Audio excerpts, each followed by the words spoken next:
Грандиозен концерт на второ училище академик Емилиан Станев в зала 1 на НДК. На 16 април зала 1 на Националния дворец на културата се превърна в сцена на грандиозен концерт, организиран от второ училище. Този ден беше изпълнен с множество вълнения, смесени чувства на радост и притеснение, които обединиха учители, ученици и родители в едно общо усилие. Събитието остави незабравими спомени и получи най-добрите отзиви от публиката. Концертът започна с тържествено откриване, което подчерта значимостта на събитието не само за участниците, но и за всички присъстващи. Програмата включваше разнообразие от музикални изпълнения, танцови номера и театрални постановки, които демонстрираха талантите и уменията на младите артисти от училището. Всеки номер и представяне беше внимателно подготвен и репетиран, като всяко дете имаше възможност да покаже своите способности пред широка публика. Най-малките ученици, първокласниците на второ, показаха певческите си умения и въпреки различните си характери, между тях има приятелство, задружни игри и веселби. Именно това заглавие носеше една от песните, които представиха най-малките – приятелство, с хореография за подреден хаос от забавни игри и песни. Тяхното изпълнение беше изпълнено с енергия и заразителен ентусиазъм, който плени сърцата на публиката. Ежеседмичните репетиции, които най-малките ученици започнаха в месеца преди Коледа, бяха ключов момент в подготовката им. Всяка една репетиция, въпреки повторяемостта, за децата беше забавна и те с нетърпение очакваха следващата. Тези срещи не само помогнаха за усъвършенстване на техните умения, но и укрепиха връзките между тях, като създадоха усещане за общност и взаимна подкрепа. Всеки клас на сцената представи уникалните си умения и таланти. От класически балетни изпълнения до народни модерни танци, от солови вокални изпълнения до групови песни, всяко представяне беше плод на усилена работа и творческа мисъл. Учениците показаха не само своите индивидуални дарби, но и способността си да работят заедно като екип, което направи концерта още по-впечатляващ. Учителите, които бяха основните организатори на концерта, положиха огромни усилия, за да осигурят безупречно протичане на събитието. Те работеха неуморно, за да координират различните елементи на програмата, да подкрепят учениците си и да създадат атмосфера на професионализъм и творчество. Техният труд и отдаденост бяха очевидни във всеки детайл от вечерта. Родителите също изиграха важна роля в подготовката и провеждането на концерта. Те предоставиха необходимата подкрепа и насърчение на децата си, като ги мотивираха да дадат най-доброто от себе си. Много от тях участваха активно в организацията на събитието, помагайки с логистиката, декорациите и други технически аспекти. Концертът завърши с бурни аплодисменти и овации от страна на публиката, която оцени високо труда и таланта на всички участници. Родителите и учителите се гордееха с постигнатото, а учениците се радваха на признанието и подкрепата на своите близки. Този грандиозен концерт на второ в зала 1 на Националния дворец на културата ще остане в паметта на всички присъстващи като символ на единство, креативност и упорит труд. Той доказа, че когато учители, ученици и родители работят заедно, могат да постигнат нещо наистина специално и вдъхновяващо.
Ето вече влязохме в НДК. Първите сме, защото винаги сме номер 1.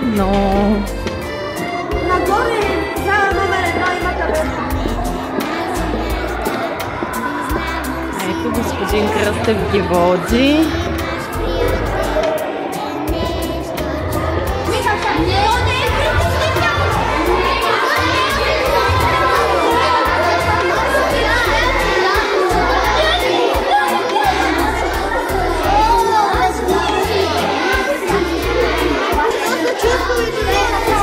Деца, притеснявате ли се?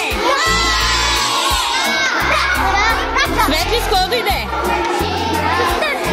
Ама не с какво превозно средство? Метрото! Как беше? Супер! Пак ще се возиш ли? Да! Ми да, така няма да горим бензин и да замърсяваме природата.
по-различния припев искам само Алина и Ида, а вие се включвате, когато вече припева не е по-различен, както си го знаете. Разбрахте ли?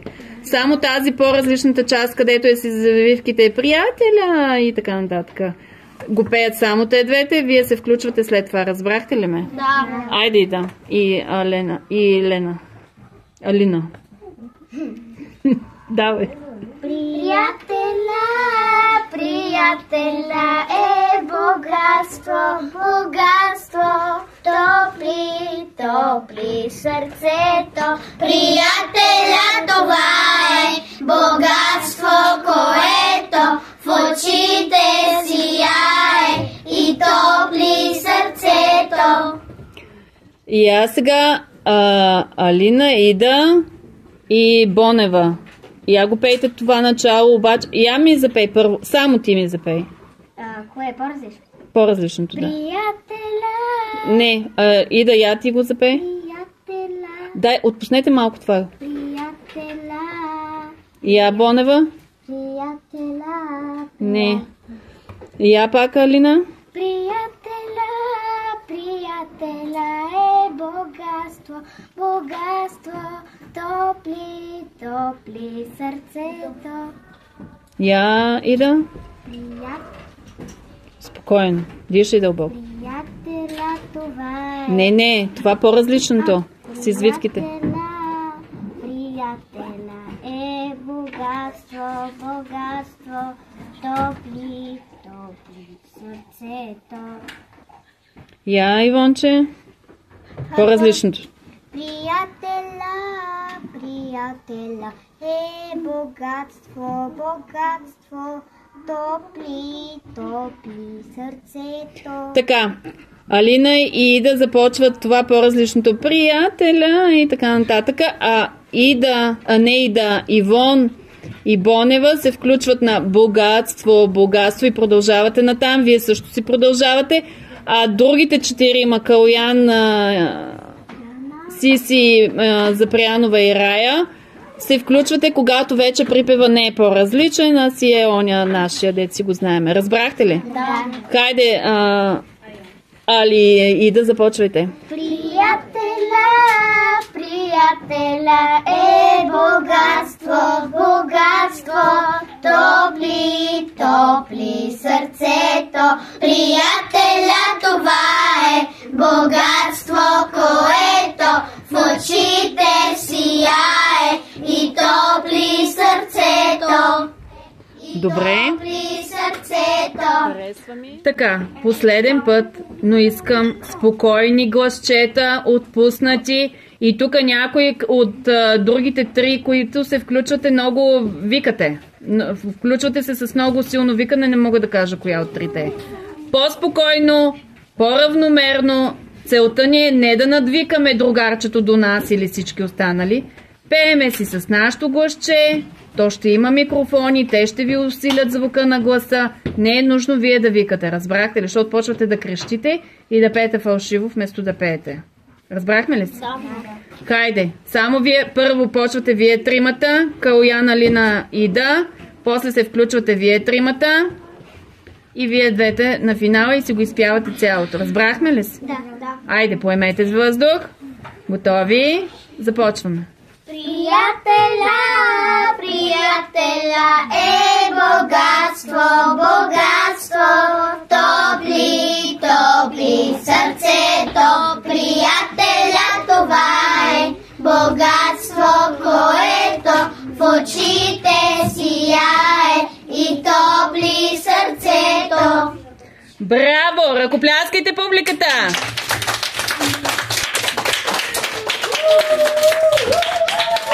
Айде ми за част, няма ви мъча повече. Да, отивай си в стая.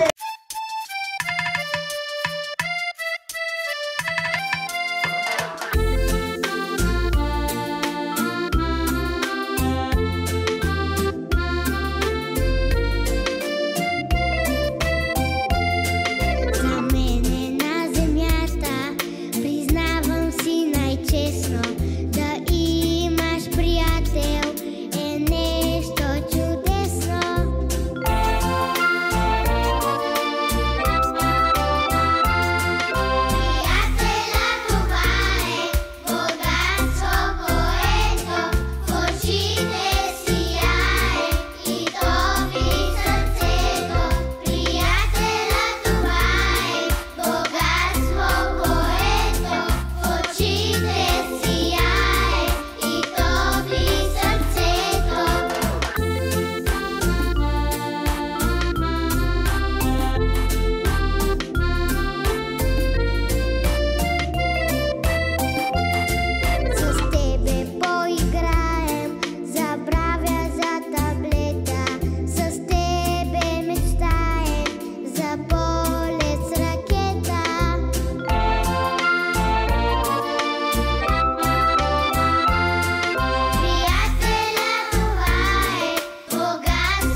очите сияе и топли сърцето.